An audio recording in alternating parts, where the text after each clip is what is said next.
Les titres du journal. Après 45 ans de coopération sino-gabonaise, quel bilan? Portrait du jour. Ministre de la Communication, Rigobert Ikamboya Deka. Pour ou contre la suppression du franc CFA, c'est l'objet de notre micro-trottoir.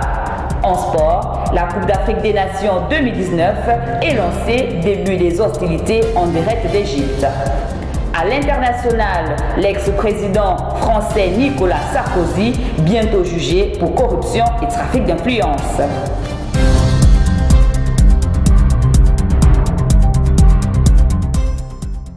Bonsoir. 45 ans après le lancement de la coopération sino-gabonaise, comment les relations entre les deux pays ont-elles évolué au cours de cet intervalle? Que va me balayer pour plus de précision?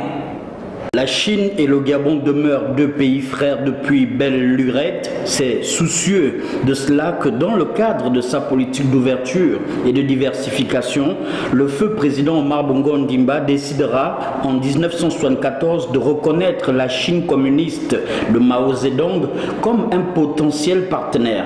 Quelques mois après, le 20 avril exactement de la même année, le Gabon et la Chine annoncèrent simultanément l'établissement des relations diplomatiques entre les deux États et en prime un échange d'ambassadeurs dans un délai de 3 mois.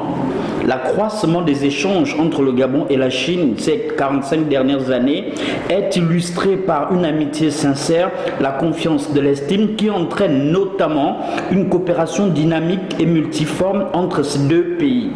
Cette coopération a d'ailleurs été élevée au niveau de partenariat de coopération globale lors de la récente visite du chef de l'État, son Excellence Ali Bongo Ondimba, en 2016 en Chine. La Chine, devenue partenaire privilégié du Gabon, a toujours su l'accompagner dans son processus de développement à travers la réalisation d'actions de grandes envergures telles que la construction de plusieurs édifices publics, à savoir la maison de la radio et de la télévision Georges Rahuri, des hôpitaux, l'Assemblée nationale qui d'ailleurs vient de connaître un soutien financier de taille à hauteur de 16 milliards de francs CFA pour sa réhabilitation. Alors on peut aisément dire et sans sourciller que le partenariat sino-gabonais est indéniablement positif eu égard de l'excellence de la coopération qui depuis 45 ans déjà perdure. La juste ambition du président de la République Ali Bongo Ondimba est de continuer et de perpétuer, comme l'aurait voulu son prédécesseur, le feu président Omar Bongo Ondimba. Cette fraternité, afin de la renforcer et que ce partenariat gagnant-gagnant porte ses fruits à long terme. Portrait du jour, c'est le ministre de la Communication, Rigobert Ikamboya Deka, qui a attiré l'attention de notre rédaction, nommé au récent gouvernement du Premier ministre Julien Kogé Békalé, suivant cet élément. Ministre de la Communication et de l'économie numérique, porte-parole du gouvernement, Monsieur Rigobert Ikamboya Deka. Depuis mardi 10 juin 2019, le Gabon a un nouveau gouvernement sous la direction de Julien Kogé Békalé. Parmi les nouveaux venus figure Rigobert Ikamboya Deka qui prend la tête du ministère de la Communication et de l'économie numérique et porte-parole du gouvernement. Qui est Rigobert Ikamboya Deka? Fils originaire de la province de Logwe-Ivindo, Rigobert Ikamboya Deka, après seulement 10 mois passés à la tête de la société équatoriale SEM, précédé de 8 ans à l'Office des ports et rades du Gabon, au Prague. Aujourd'hui, ce dernier est nommé ministre de la Communication et de l'économie numérique et porte-parole du gouvernement, poste qu'il maîtrise très bien. Alors, le Gabon peut compter sur Rigobert Ikamboya Deka car il est à la place qu'il faut. Pour ou contre la suppression du franc CFA, notre rédaction est allée auprès des populations gabonaises pour recueillir leurs avis. Reportage. Le franc CFA est né le 26 décembre 1945, jour où la France ratifie les accords de Bretton Woods et procède à sa première déclaration de parité au Fonds monétaire international FMI. Il s'agit alors des colonies françaises d'Afrique. Le franc de la communauté financière africaine a connu la dévaluation en 1994 et cette dernière a engendré des chutes financières dans plusieurs pays africains. De ce fait, l'Afrique a décidé de rompre avec le franc CFA.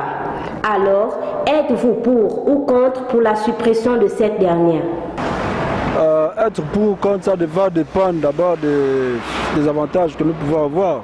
Je pense qu'il est mieux de supprimer le franc CFA et d'avoir notre propre monnaie en Afrique. Au moins, je pense que ça pourra booster un peu l'économie du continent africain. Non, je ne suis pas contre. Je ne suis pas contre. Je ne suis pas contre le franc CFA. Vu que nous, on a trouvé le franc CFA, moi je préfère qu'on reste dans le franc CFA, c'est tout. Dans la zone franc. C'est mon avis. Je suis contre. Je suis contre, pourquoi? Parce que depuis les années 1945, ils nous ont menés, les Français, ils ont imposé leur franc CFA. Jusqu'à aujourd'hui, nous vivons dans la souffrance en Afrique centrale, plus précisément la zone franc. Le problème est lequel, c'est qu'il ne faudrait pas que cette situation soit de manière brutale. Il faut une modération parce que CFA, c'est communauté franco-africaine. Allons-nous nous séparer de manière brutale avec les Français? Non. Mais quelque part, il nous faudrait aussi que nous émergions. Bien qu'ils ont leur intelligence, mais les matières premières proviennent d'où? De l'Afrique. Hein? C'est de l'Afrique. Mais si nous avons notre propre monnaie, il faudrait encore que nous réfléchissions de ce côté-là. Célébrer à travers le monde la journée mondiale des réfugiés fait référence à tous ces hommes et femmes qui ont abandonné leur terre natale pour cause de guerre, de perturbations politiques ou de catastrophes naturelles, suivant cet élément. Pendant des années, plusieurs pays et régions ont célébré leur propre journée des réfugiés. L'une parmi les plus connues est la journée africaine des réfugiés qui est célébrée le 20 juin dans plusieurs pays. C'est à compter de 2001 que l'Assemblée générale des Nations unies, en collaboration avec l'Organisation de l'Union africaine, avait accepté que la journée internationale des réfugiés coïncide avec celle des réfugiés africains du 20 juin. Rappelons que le Haut Commissariat de l'ONU pour les réfugiés a publié le 18 juin dernier son rapport annuel. Il nous révèle que le monde comptait fin 2018 un nombre record de 70,8 millions de déracinés ayant fui des guerres ou des perturbations. Il s'agit d'un niveau jamais atteint depuis la création du HCR il y a 70 ans. Que l'opinion internationale et les États africains prennent compte des dernières données afin d'endiguer le dit phénomène. Le mariage est une institution, a-t-on coutume d'entendre, mais nombreux sont ceux qui se marient sans savoir le régime pour lequel ils s'engagent. Pour en savoir plus, nous allons essayer de rentrer en liaison téléphonique avec M. Arnaud Mba-Bekung. Bonsoir M. Arnaud Mba-Bekung. Bonsoir madame. Merci d'être parmi nous. Nous aimerions savoir un peu plus sur les différents régimes juridiques de la communauté des biens réduits aux acquis au Gabon. En tant que juriste et journaliste, monsieur, quelle est votre opinion sur ce qui peut être considéré comme une épine dans le pied de certains? Merci madame. Le régime juridique de la communauté des biens. Oui. Je veux dire la communauté réduite aux acquis, autant pour moi. Oui. Il faut retenir que c'est parmi les régimes patrimoniaux de notre législation, c'est-à-dire nos textes consacrent la législation gabonaise. On retrouve donc cette communauté réduite aux acquis au titre 3 du Code civil gabonais. D'accord. Première partie. Donc, le régime de la communauté des biens réduits aux acquis, c'est-à-dire c'est le régime dans lequel les futurs époux, de manière délibérée et en connaissance de cause, bien sûr, choisissent de gérer communément leurs biens pendant la durée du mariage seulement. Oui. Je dis bien pendant la durée du mariage, sauf s'il y a une décision contraire prise par les époux pendant le mariage également. Okay. Donc, une fois le mariage est donc célébré, le mari devient donc l'administrateur principal de la communauté des biens. On peut retrouver ce rôle qui lui est consacré à l'article 335 du Code civil gabonais, la première partie du Code civil. Oui. Il est donc le seul administrateur de la communauté. Oui, monsieur Arnaud. Dites-nous, comment est administré le régime juridique de la communauté des biens au Gabon? Alors, pour avant de parler de l'administration de la communauté des biens, je disais tout à l'heure que le mari est le seul administrateur de la communauté des biens. Oui. Avant de rentrer avant de répondre concrètement à votre réponse, à votre question autant pour moi, il y a lieu de signaler quelque chose, c'est-à-dire qu'est-ce qui compose la communauté des biens réduits aux acquets avant de parler d'administration. Alors, si vous lisez l'article 79 du Code civil gabonais, vous vous rendez bien compte que la communauté des biens réduits aux acquets, c'est l'ensemble des biens acquis par les époux pendant le mariage. Je dis bien pendant le mariage. Il y a une exception particulière qui fait qu'un bien acquis par l'un des époux avant le mariage et qui a des retombées financières, ces finances-là tombent dans un mariage, ces biens-là ou ces finances-là sont considérés comme un bien réduit aux acquets. On en reviendra un peu plus tard. Donc en d'autres termes, ce sont les biens que les époux acquièrent pendant le mariage. Merci M. Arnaud d'avoir répondu à nos questions. Sport. Lancement des hostilités du côté du Caire en Égypte. Aujourd'hui, c'est l'équipe du Zimbabwe qui affronte l'équipe égyptienne. Le continent va vibrer durant un mois au rythme du ballon rond. Edgar Ndo pour plus de précision. C'est ce vendredi 21 juin que sera donné le coup d'envoi de la CAN 2019 avec le match d'ouverture Égypte-Zimbabwe. C'est au stade international du Caire que les guerriers du Zimbabwe défieront les pharaons d'Égypte, grands favoris.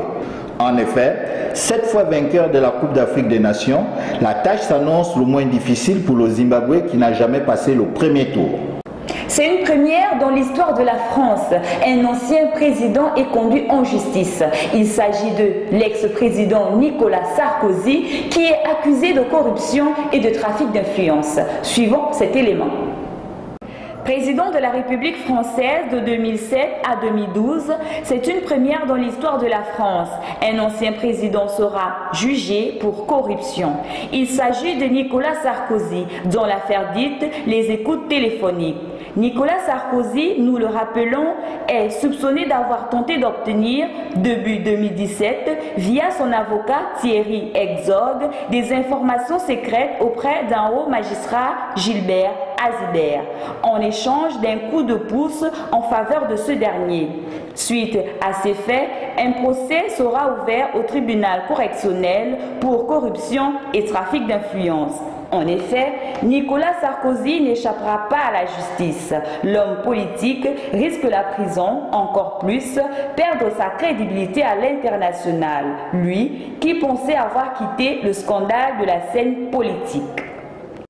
Nous clôturons ce journal par la rubrique « Il a dit » suite au discours du président de la République, chef de l'État, Ali Bongo Ondimba, du 8 juin dernier. Le premier maire adjoint de la commune de Libreville, M. Serge Williams Akasaga Okinda, nous livre ses impressions. Éléments.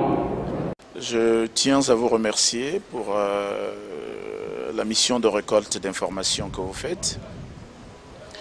Je voudrais dans un premier temps encourager le chef de l'État pour la qualité du discours assez offensif que j'ai écouté hier soir. Malgré l'état convalescent du chef de l'État, il a toujours à cœur le développement du Gabon. Il a toujours à cœur les problèmes des citoyens gabonais et ça c'est ce que je voudrais féliciter dans un premier temps. Deuxièmement, tout naturellement, le choix des hommes n'est pas ne définit pas nécessairement la réussite. Les hommes, on leur donne des missions, parfois ça passe, parfois non. Et pour ce qu'a dit le chef de l'État, évidemment, quand quelqu'un a une vision et qu'il confie à des collaborateurs de l'accompagner dans la construction d'un État et que ça ne marche pas, il lui revient de les démettre. Mais hier encore, ce que le président de la République annonçait était au-delà de l'inefficacité de ses collaborateurs. C'est le caractère immoral, le caractère, j'ai envie de dire, corrompu de certains collaborateurs qui ont eu la mission hein, de développer notre pays au profit des populations. À partir de cet instant, il faut aller loin, il faut les démettre de ces fonctions. Nous sommes 1,8 million d'habitants au Gabon. Il y a des Gabonais qui voudraient servir. Il y a des Gabonais qui ont des choses à faire, qui ont des compétences à démontrer, qui ne demandent pas autre chose que d'être au service des autres Gabonais. Il faut aller les chercher et leur confier ces responsabilités. Parce que ceux qui ont échoué, il faut non seulement les démettre, mais il faut aller plus loin, il faut qu'ils rendent des comptes. Il faut qu'ils rendent des comptes. Il s'agit ici de la gestion de la chose publique. On ne peut pas, comme ça, un matin, dire à ceux qui n'ont pas respecté les engagements du chef de l'État, à ceux qui ont détourné les deniers publics, à ceux qui ont détourné des projets, dire simplement, écoutez, vous n'avez pas été à la hauteur, maintenant on vous remercie. Ce serait trop facile. Il faut demander les comptes. Il faut demander les comptes. Le pouvoir s'exerce avec une certaine autorité. Ils l'ont exercé sur les projets, il faut maintenant qu'ils le subissent dans les comptes. Merci d'être resté connecté sur Como Info et à travers nos réseaux sociaux qui s'affichent au bas de l'écran. J'aurai le plaisir de vous retrouver demain, s'il prête à Dieu. Entre-temps, gardez le sourire.